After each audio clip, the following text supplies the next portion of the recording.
उठा के ले जाएगा बता रहे हैं। তো হ্যালো গাইস, তো তোমরা সব কেমন আছো? আশা করছি অনেক অনেক ভালো আছো। তো আজ ছিল পবিত্র জুম্মার দিন, তো একটু রেডি হয়ে আয়নাতে একটু নিজের মুখটাকে দেখছিলাম। আবে এত কালো আমি। এইটা দেখার পর একটু মন খারাপ করে একটু মসজিদের দিকে চলে গেলাম নামাজ পড়ার জন্য। তারপর মসজিদের ভিতরে ঢুকে নামাজ পড়ার জন্য বসে পড়লাম। लेकिन एक सेकंड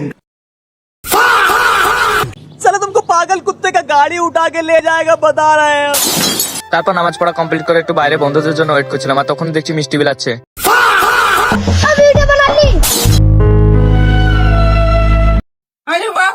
कैसे कैसे लोग रहते हैं यार यहाँ पर।